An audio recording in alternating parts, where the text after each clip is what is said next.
Bismillahirrahmanirrahim. Assalamualaikum warahmatullahi wabarakatuh.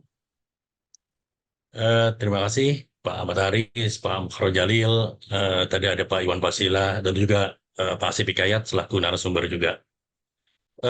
Kalau kita melihat dari komposisi peserta nih Pak Haris, ini menarik nih Pak. Ini kelihatannya justru, kalau saya lihat sekilas ya Pak, ini banyak dari pialang, banyak dari yang non praktisi malah ya. Kita lihat ada konsultan, juga ada pengamat. Dan ini mungkin menjadi satu perhatian, artinya apa yang disampaikan oleh Pak Iwan, Pak Sila tentang business opportunity ini sebenarnya terbuka lebar dari industri asuransi syariah.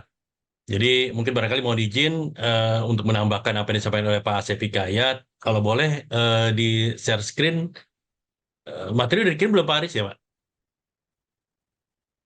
Sudah Pak, sudah. Pak. Sudah, boleh minta tolong Pak? Biar ada ini. Oke, baik.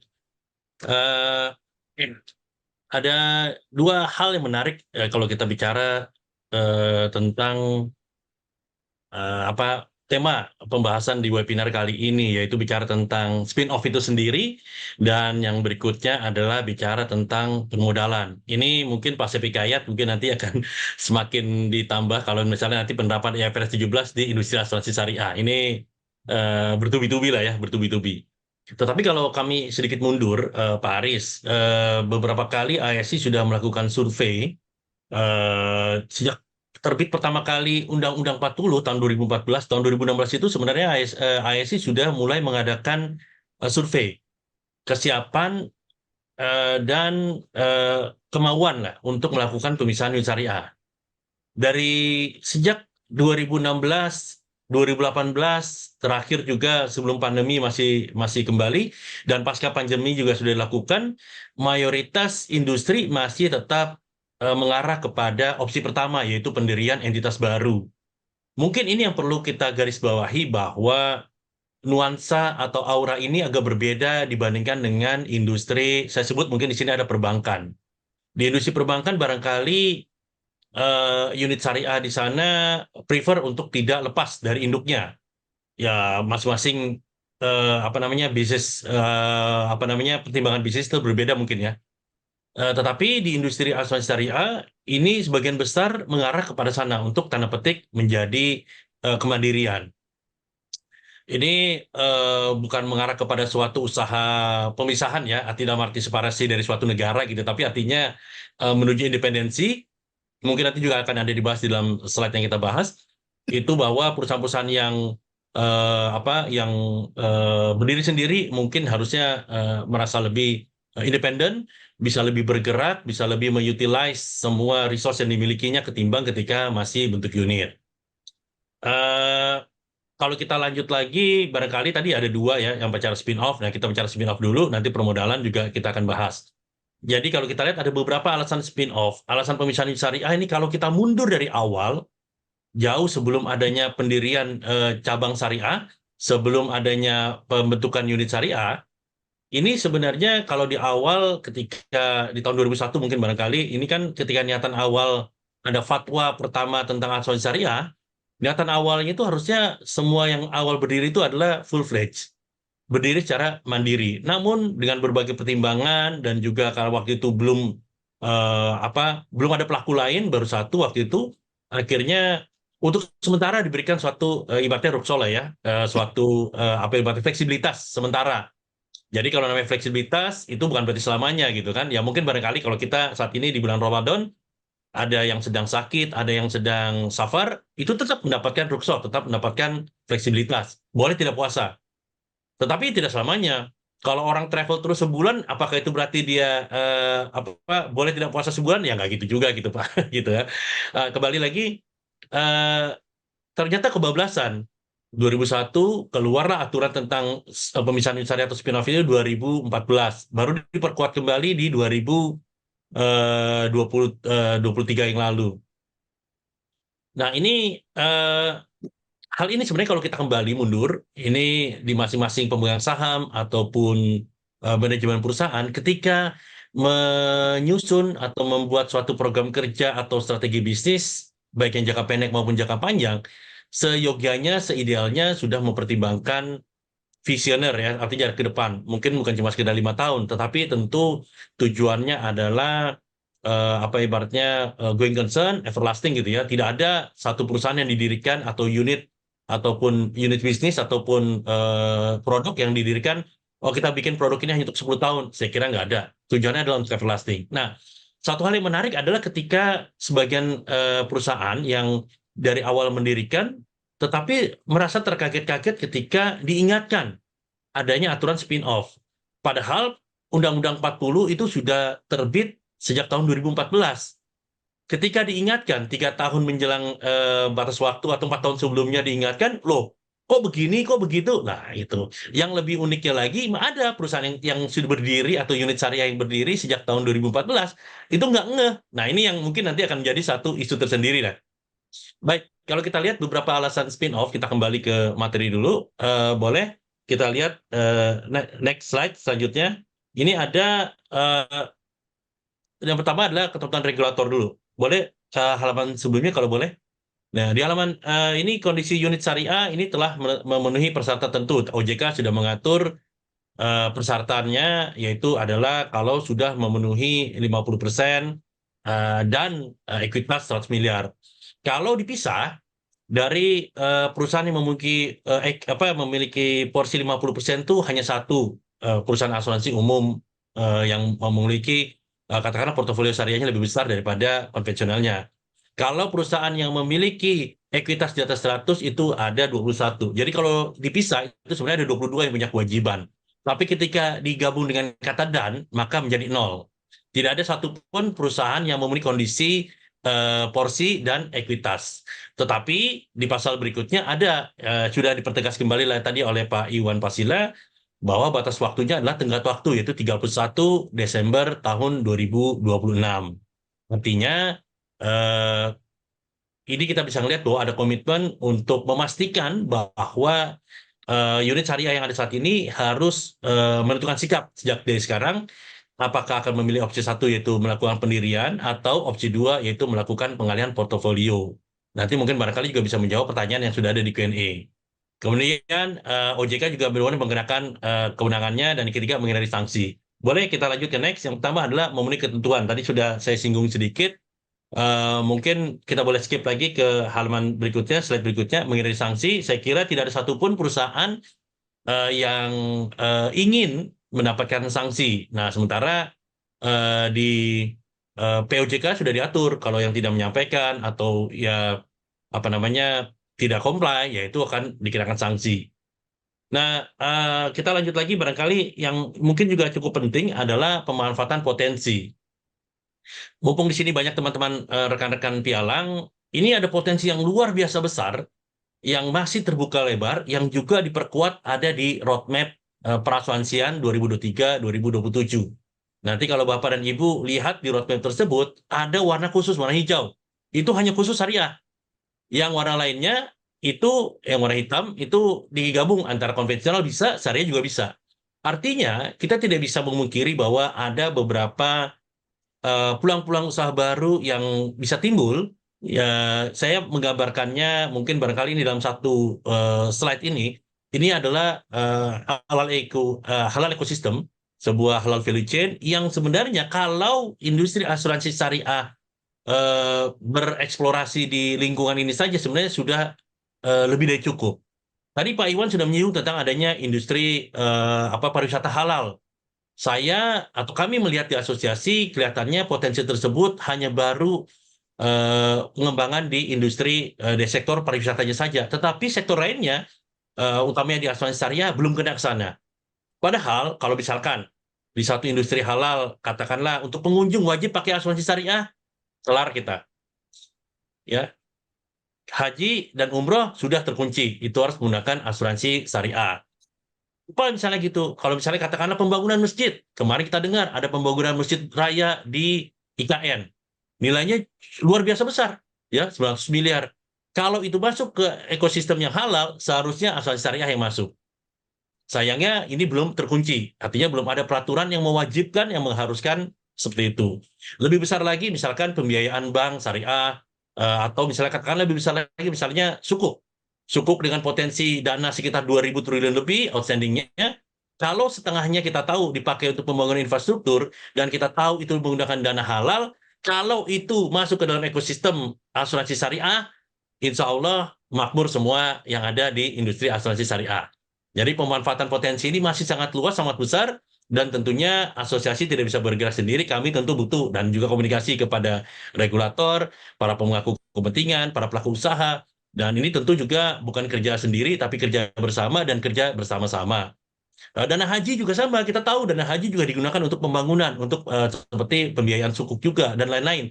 Kalau dana haji yang terkumpul itu digunakan untuk pembangunan, misalkan infrastruktur, ya tentunya harusnya ya namanya pembangunan infrastruktur kan bangun gedung, bangun jembatan, bangun infrastruktur lah segala macam, nggak mungkin nggak ada asuransinya. Nah kalau itu dimanfaatkan, tentu asuransi syariah juga akan kembali, akan jauh lebih baik lagi, akan lebih kebermanfaatannya akan jauh lebih baik lagi.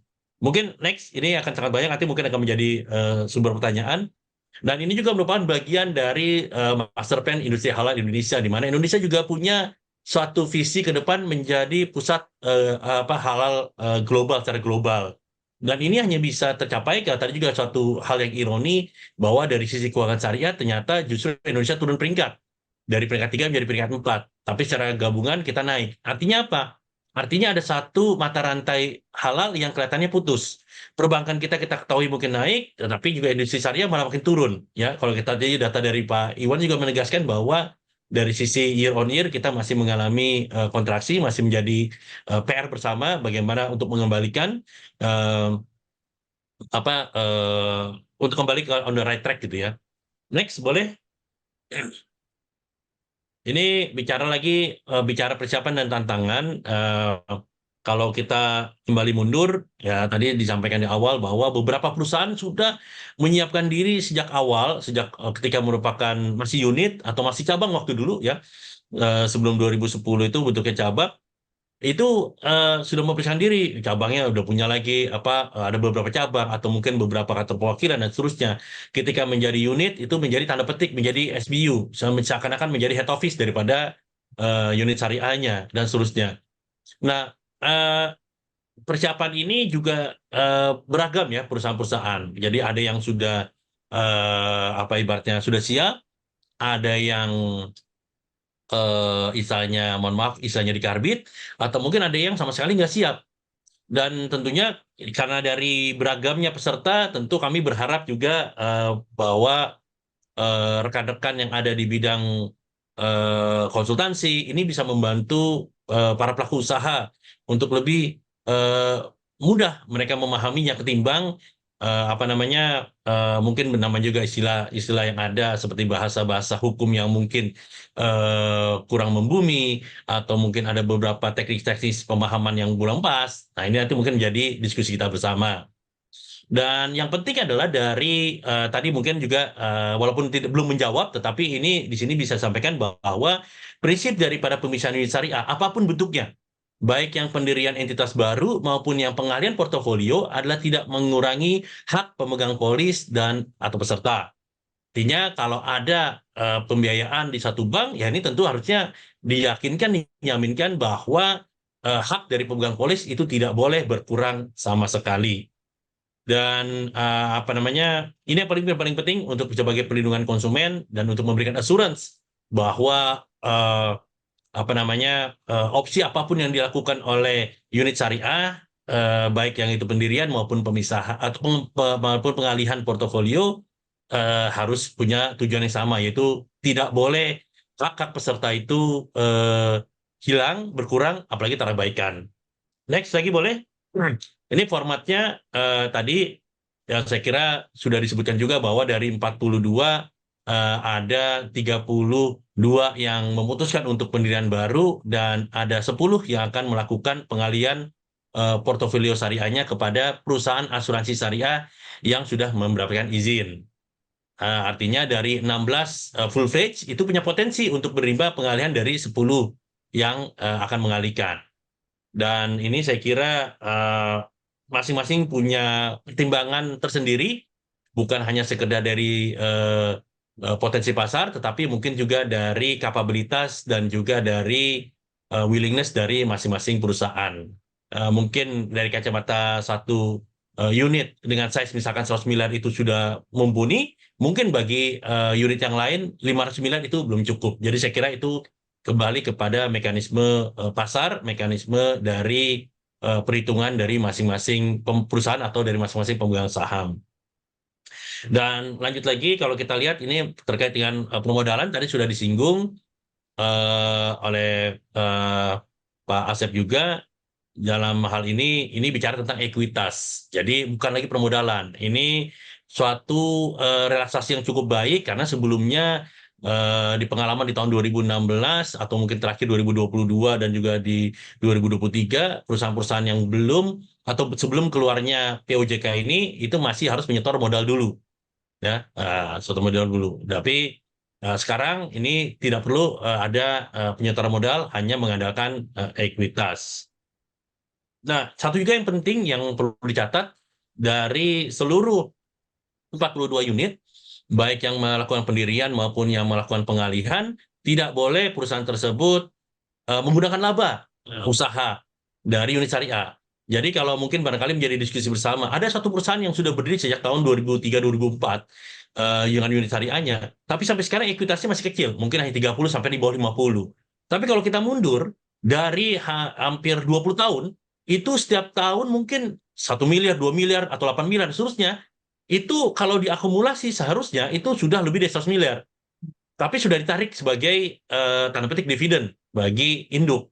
Nah, walaupun terlambat, tapi saya kira ini tidak ada salahnya peraturan ini dikuatkan, karena kalau tidak nanti laba usaha dari syariah itu semuanya diambil ke induk, tidak ada satupun yang tersisa, ya, tidak satu rupiah pun yang tersisa. Dan ini sudah menjadi catatan, dan akhirnya perusahaan tersebut dianggap tidak mampu untuk memenuhi ekuitas. Padahal kalau seandainya dari awal pendirian itu sudah ada aturan ini atau diatur lah, misalnya maksimum 5% ditarik, atau misalnya sisanya ditahan sebagai istilahnya laba ditahan gitu ya. Itu mungkin industri akan jauh lebih sehat lagi. Next. Ada beberapa tujuan ya tadi bagi perusahaan-perusahaan ataupun industri lah. Kita bicara industri, ya tentu memperkuat struktur ketahanan dan daya saing. Kita berharap nanti ke depan pasca spin-off, perusahaan-perusahaan yang ada, yang eksis itu akan lebih sehat, akan lebih taat azas, akan lebih diisi oleh orang-orang yang punya kompetensi yang tinggi. Dan ini ya harapan kita adalah juga tujuan akhirnya adalah supaya bisa bersama-sama menjaga kepentingan dari pemegang polis dan peserta. Ini saya kira akan menjadi apa suatu catatan lah kalau nanti apa namanya akan dijalankan gitu ya bersama-sama. Kemudian kalau kita lanjut lagi next, ini slide berikutnya boleh? Kesiapan industri seperti apa? Nah, ini boleh next lagi, boleh langsung next di slide berikutnya. Next lagi, boleh next lagi. Nah, ini kalau dari berdasarkan kesiapan industri, sebagaimana data yang kami peroleh, ini ada 10 yang tidak akan melakukan spin-off dalam artian pendirian, tetapi akan melakukan pengalihan portofolio ke perusahaan yang sudah memiliki izin. Ini dari 42, ini dirancang ada 5, 15, dan 12 yang akan, ini subject to berubah ya, karena tadi disampaikan juga oleh Pak Asep bahwa OJK melakukan klarifikasi dan konfirmasi sehingga data 31 Desember ini pun ini bisa berubah, dan mudah-mudahan perubahannya menjadi jauh lebih baik lagi. Dan barangkali sebagai bahan terakhir ini insentif yang disampaikan juga tadi yang mempertegas apa yang disampaikan oleh Pak Asep ini sebenarnya cukup beruntung. Bahkan mungkin barangkali nanti akan jadi suatu pertanyaan nih, bagaimana yang sudah duluan spin-off, insentifnya gimana? Boleh next slide, ini Asrot, ini next lagi next. Ini kalau yang sebelum, ini kan ya bagian baru. Nih kalau yang sebelumnya gimana? Sinergi dalam satu kepemilikan, kalau dulu belum ada aturan, tapi sekarang sudah ada. Permodalan ini juga tidak bisa, artinya tetap ya, perusahaan baru tetap. Kemudian dukungan lembaga ini ada di POJK 11 bahwa lembaga jasa keuangan yang menjalankan kegiatan syariah itu wajib memprioritaskan, walaupun kata-katanya wajib memprioritaskan. Artinya bank syariah, pembiayaan syariah, koperasi syariah, atau mungkin ya jasa keuangan mikro lainnya yang berbasis syariah, maka ketika ingin menggunakan jasa asuransi harus memprioritaskan kepada asuransi syariah. Bagaimana ketersediaannya? Mari itu menjadi lahan diskusi bersama mengenai kapasitas dan potensi bisnis. Ini menjadi telur dan ayam, tapi saya kira bukan berarti menjadi suatu lingkaran setan yang tak berujung, tetapi bisa menjadi satu diskusi yang baik, baik antara B2B maupun antara asosiasi dengan asosiasi. Tetapi kalau kita bicarakan dari potensi dan dari kapasitas, ini tentu semua bisa dicari alternatif solusinya. Kemudian juga dukungan pemerintah dari sisi perpajakan, ini juga diperkenankan dalam kaitannya dengan pemisahan unit syariah.